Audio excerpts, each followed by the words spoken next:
Welcome to stories by Shekhar. और आज इस एपिसोड में बात करेंगे the making of the burning train की। काफ़ी एम्बिशियस फिल्म थी ये बी आर चोपड़ा की। और कई सारे लोगों ने एक्चुअली मेरे से रिक्वेस्ट किया था कि बर्निंग ट्रेन की कहानी या फिर आप धर्मेंद्र की फिल्मों की कहानी सुनाया कीजिए थोड़ी सी। तो हमने सोचा चलिए बर्निंग ट्रेन की कहानी सुनाते हैं। धर्मेंद्र की ये बड़ी एम्बिशियस फिल्म थी। बी आर चोपड़ा ने इसे प्रोड्यूस किया था और इसकी मेकिंग की बात करेंगे और क्यों ये इतनी एम्बिशियस प्रोजेक्ट और इतना पैसा लगने के बाद भी इतना बज़ था। इसके बाद भी ये फ़िल्म बहुत ही एवरेज ही इसका बिज़नेस रहा था, बहुत बड़ी ये हिट नहीं हो पाई थी। तो उसको समझने की कोशिश करेंगे और फिर वीडियो के एंड में क्विज़ खेलेंगे।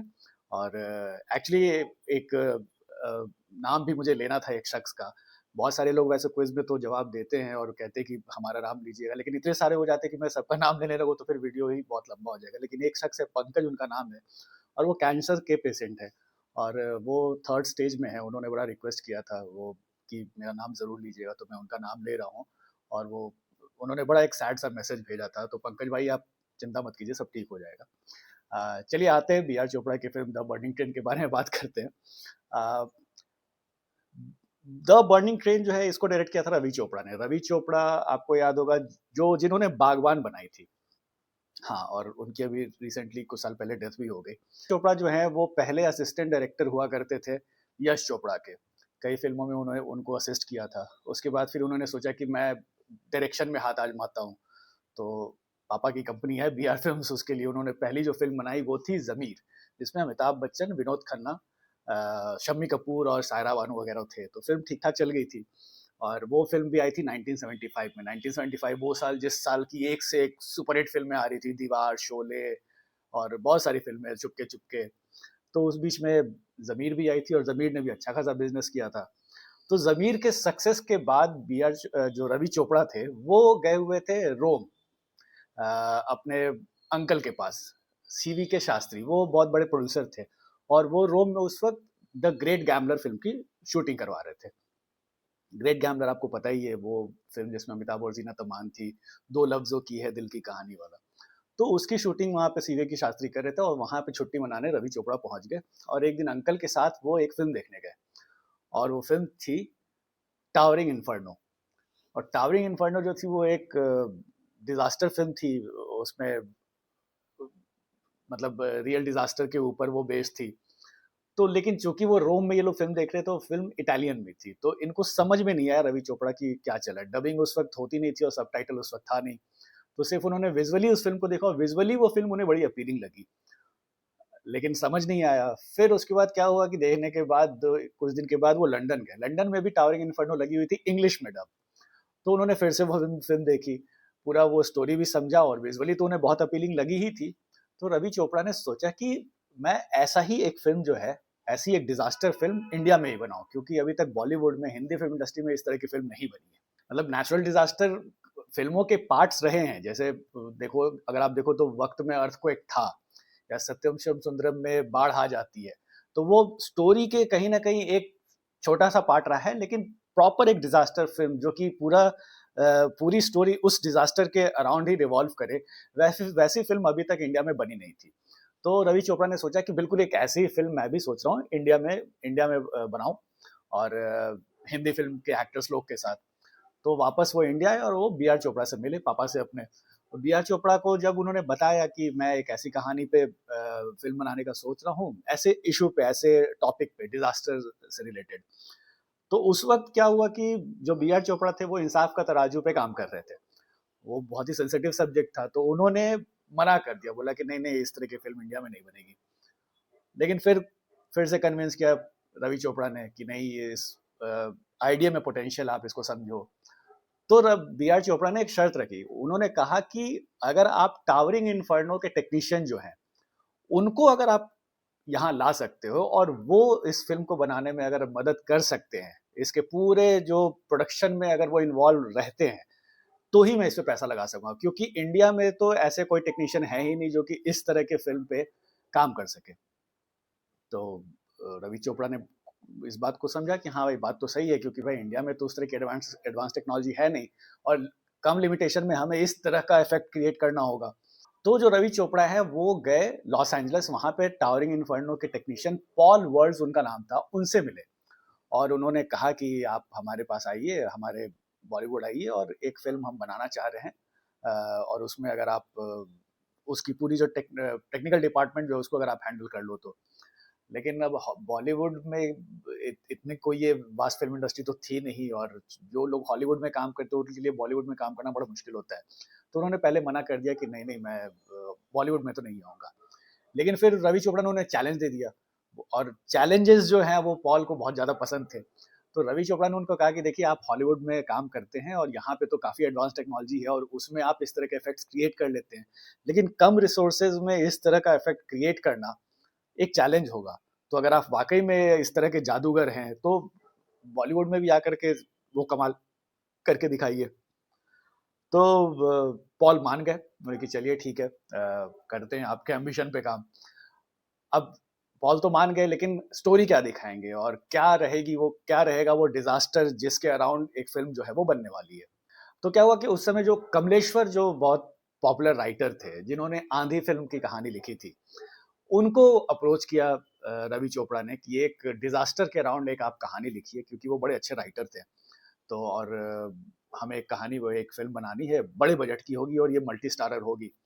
तो कमलेश्वर मान तो गए, लेकिन उनको समझ में नहीं आ रहा था, क्योंकि वो हमेशा वो संजीदा किस्म की फिल्में लिखते थे। अब आंधी जो है वो बड़ी ह्यूमन रिलेशनशिप पे बेस्ड स्टोरी है, मौसम भी उसी तरह की फिल्म थी।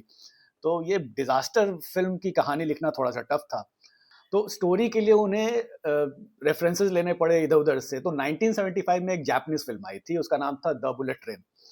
तो उसकी कहानी को इन्होंने बर्निंग ट्रेन की कहानी के लिए उसमें से इंस्पिरेशन लेकर के उसके ही जैसी एक कहानी लिखी। अब बुलेट ट्रेन की कहानी कुछ ऐसी थी कि कुछ गैंगस्टर है, वो एक ट्रेन को हाईजैक कर लेते हैं और उसमें बॉम्ब वगैरह लगा देते हैं, और कुछ ऐसा होता है कि अगर 80 से नीचे इस ट्रेन की स्पीड होगी तो ये ब्लास्ट कर जाएगा। तो वही चैलेंजेस और फिर कैसे वो बॉम्ब वॉम्ब डिफ्यूज करने की पूरी कहानी थी। तो ट्रेन के ब्लास्ट को रेफरेंस पॉइंट ले करके कमलेश्वर ने बर्निंग ट्रेन की कहानी लिखी। और इसकी कहानी, जैसा अगर आपने फिल्म में देखा ही है, कि एक सुपर फास्ट ट्रेन है जो कि पहले अपने जर्नी पे निकलती है, जैसे टाइटैनिक निकली थी।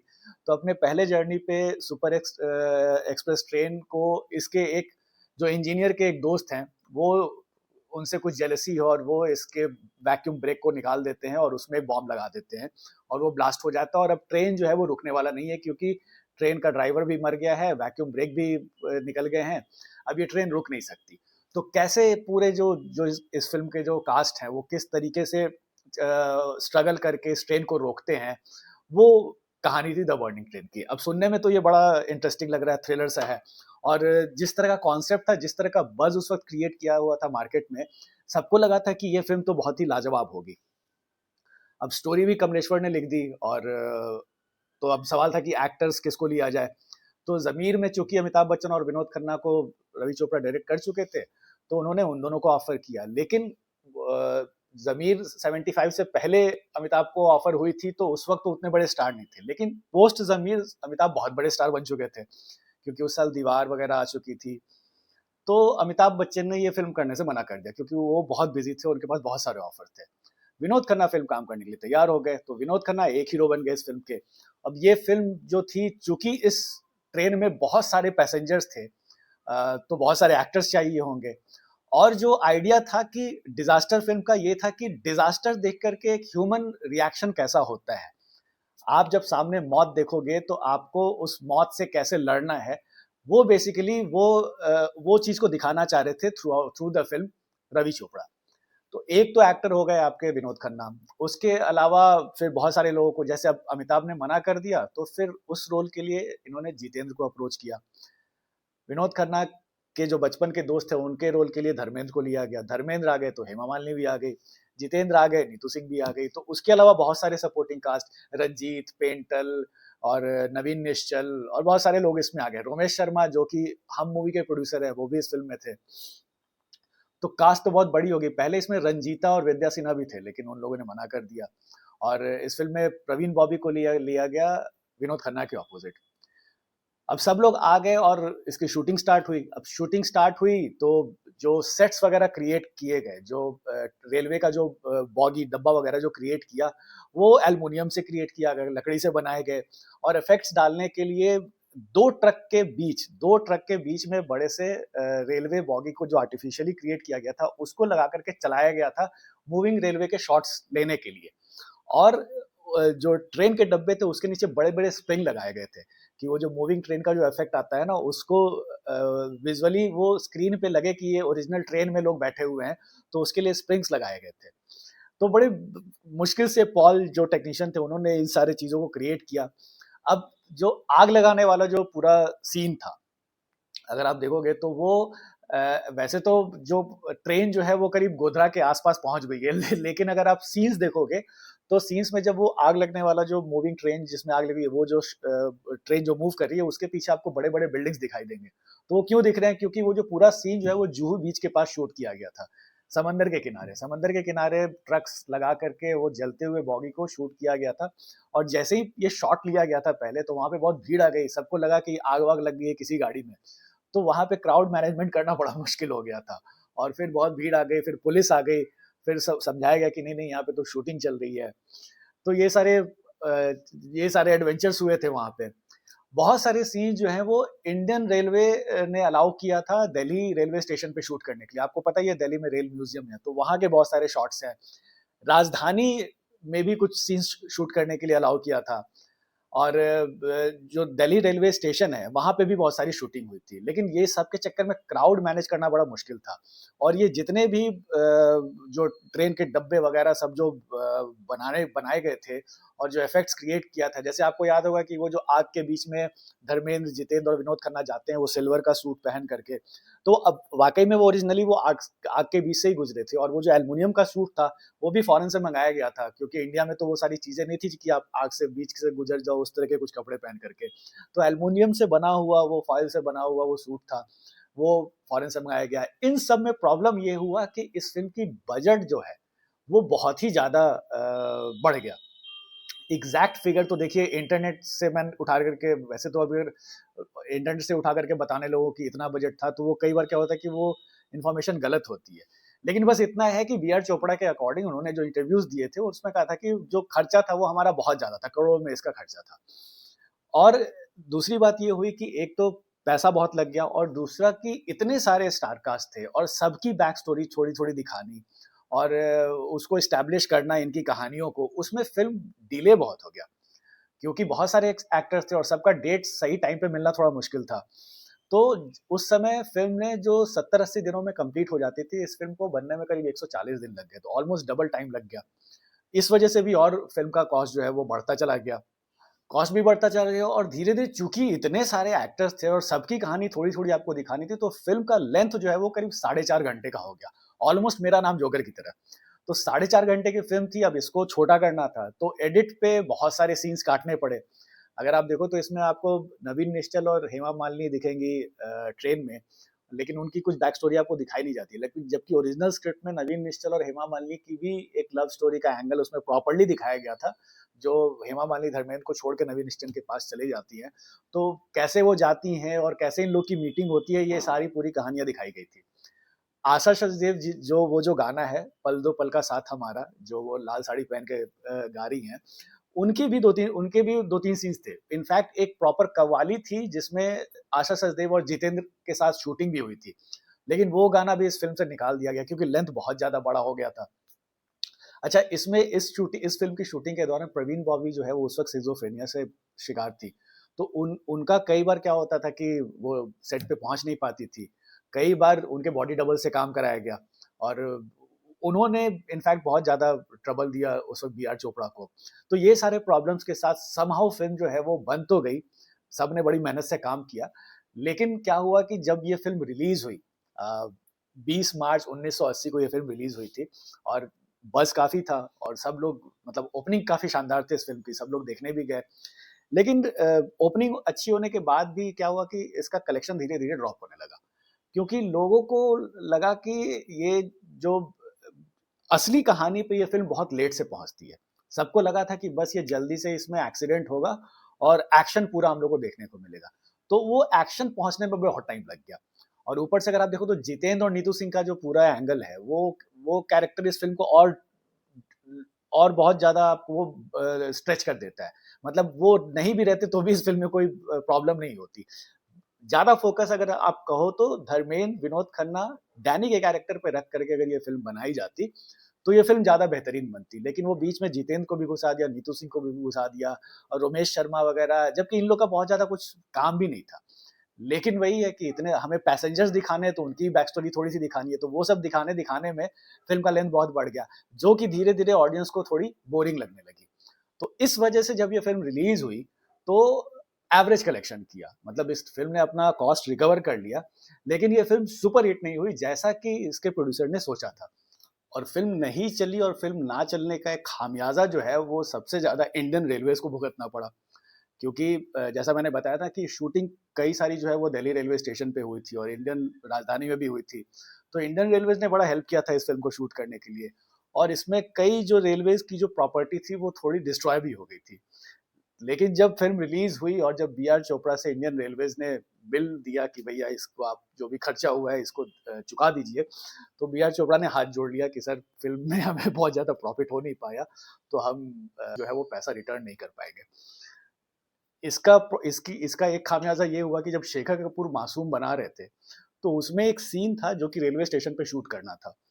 तो उसकी परमिशन शेखर कपूर को नहीं मिली थी क्योंकि बी आर चोपड़ा ने पैसे नहीं दिए थे, तो रेलवेज़ को लगा कि यार ये सिनेमा वालों को जो है फ़िल्म बनाने की परमिशन नहीं देंगे। तो मासूम में 1-2 शॉट्स भी जो लिए गए हैं रेलवे स्टेशन के, वो दूर से लिए गए हैं।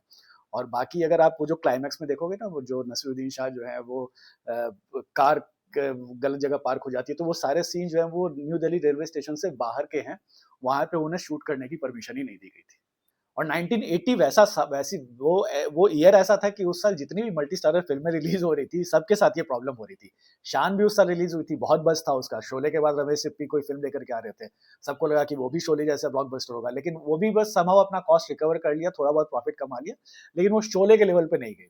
कर्ज़ भी जो बहुत बज़ था, लेकिन वो भी उस तरीके से उसने भी बस एवरेज समहाउ अपना कलेक्शन अपनी कमाई कर पाई। एक फ़िल्म जो सबसे ज़्यादा चली थी उस साल, वो थी कुर्बानी। वो भी मल्टी स्टारर थी, फ़िरोज़ खान, विनोद खन्ना, और वो उस साल की सबसे बड़ी हिट थी। लेकिन बाकी जितनी-जितनी फ़िल्में थी, वो कुछ ख़ास कमाल नहीं कर पाई थी। लेकिन अगर आपको याद होगा तो 90s में जब ये प्राइवेट सैटेलाइट चैनल्स आए थे, तो सोनी पे द बर्निंग ट्रेन अक्सर आया करती थी। मैंने भी पहली बार एक्चुअली उसी पे देखा था। सोनी मैटनी दोपहर 3 बजे से नई एक वो फ़िल्म दिखाते थे। तो हर हफ़्ते ऑलमोस्ट, मतलब हर महीने 2-3 बार द बर्निंग ट्रेन आ ही जाती थी और हम लोग जब भी उस टीवी पे उस फ़िल्म को देखते तो बड़ा मज़ा आता था, क्योंकि थी हमें तो मज़ेदार फ़िल्म लगी थी। अब पता नहीं उस वक़्त ऑडियंस को क्यों नहीं पसंद आई। लेकिन हमें पसंद आई थी और क्योंकि हमने भी जब अपने बड़े बुजुर्गों से पूछा कि वो फ़िल्म कैसी थी, तो वो लोग कहते थे कि अरे बहुत बहुत स्लो फ़िल्म थी, मज़ा नहीं आया था देख कर के। लेकिन अगर हम पर्सनली आप पूछे तो मुझे बहुत पसंद है और हम लोग बहुत एन्जॉय करते थे इनफैक्ट सोनी पे जब भी द बर्निंग ट्रेन आती थी तो देख कर के। एक और हाइलाइट था इस फ़िल्म के गाने जो थे वो बड़े अच्छे थे। एक जो सॉन्ग है जो आशा भोसले ने गाया है, जिसमें उन्होंने क्लासिकल भी गाया है और वेस्टर्न स्टाइल में भी गाया है। मेरी नज़र है तुझ पे, तेरी नज़र है मुझ पे। वो जो स्टेज शो है जहाँ पे प्रवीण बॉबी और हेमा मालिनी ये गाना गा रहे हैं और पहली बार विनोद खन्ना और धर्मेंद्र जो है वो इन दोनों को देखते हैं। तो 2 एक्ट्रेसेस जो हैं वो इस गाने को गा रही हैं, लेकिन आवाज़ सेम है, आशा भोसले की ही है। तो हेमा मालिनी क्लासिकल गा रही हैं और प्रवीण बॉबी वेस्टर्न गा रही है और दोनों आवाज़ आशा भोसले की है। और ये किसी भी सिंगर के लिए बड़ा चैलेंजिंग होता है कि क्लासिकल और वेस्टर्न 2 तरीके से एक ही गाने को गाओ और सिमिलर सॉन्ग। तो गाने बड़े अच्छे थे। इसके अलावा जैसे वो जो सॉन्ग था, पहली नज़र में तुमने तो अपना, वो उसमें मोहम्मद रफ़ी, किशोर कुमार और आशा भोसले और उषा मंगेशकर। और इस गाने की एक ख़ास बात क्या है कि ये जो गाना है, इसमें दोनों जो सिंगर्स हैं, अगर मेल सिंगर्स गा रहे हैं, तो दोनों सिंगर एक साथ गा रहे हैं। कोई भी इंडिविजुअली अकेले-अकेले नहीं गा रहा है। और अगर फीमेल सिंगर भी गा रही हैं, तो दोनों एक साथ ही गा रही हैं। तो ये थोड़ा एक तरीके का एक्सपेरिमेंट किया था आर डी बर्मन ने और वो क्लिक भी किया। गाना बड़ा शानदार था। इसके अलावा कव्वाली अ, जो ट्रेन में जो होती है जितेंद्र और आशा सचदेव की, वो तो ख़ैर माशाल्लाह बहुत ही मज़ेदार है। तो गाने बड़े अच्छे थे, लेकिन अनफॉर्चुनेटली फ़िल्म बहुत ज़्यादा नहीं चल पाई। लेकिन फ़िल्म मुझे बहुत पसंद है। आप लोगों को कैसी लगती है आप कमेंट बॉक्स में बताइएगा। लेकिन इंडिया में होता है, जितनी भी एम्बिशियस फ़िल्म्स होती है ना, उसके साथ ये हो ही जाता है। चाहे वो राज कपूर की मेरा नाम जोकर हो या अनिल कपूर की रूप की रानी चोरों का राजा हो, यश चोपड़ा की सिलसिला या लम्हे हो, तो बहुत ज़्यादा एम्बिशियस फ़िल्म जिस पे बहुत ज़्यादा लोग मेहनत करते हैं, वो पता नहीं क्यों किसी कारणवश वो चल नहीं पाती। ज़्यादा जब बज़ क्रिएट हो जाता है, ऑडियंस के एक्सपेक्टेशंस बहुत ज़्यादा हो जाते हैं और फ़िल्म उस पे खड़ी नहीं उतरती। तो यही हुआ था द बर्निंग ट्रेन के भी साथ। आपको कहानी कैसी लगी है बर्निंग ट्रेन की बताइएगा। और अब आते हैं क्विज़ पे। तो पिछले वीडियो में वो जो मैंने गाना गाया था आसमान में लाखों तारे, वो ओरिजिनली तो हरियाली और रास्ता का है, लेकिन उसे सरफरोश में फटका ने गाया था, वो गले पे रुमाल लगा करके। तो बहुत लोगों ने सही जवाब दिया। और पंकज भाई जो थोड़े कैंसर के पेशेंट हैं, तो आप अपना ख्याल रखिए, सब ठीक होगा धीरे धीरे। और कीमोथेरेपी कराते रहिए, आई एम श्योर आप जल्दी ठीक हो जाएंगे। कमिंग टू आज का क्विज।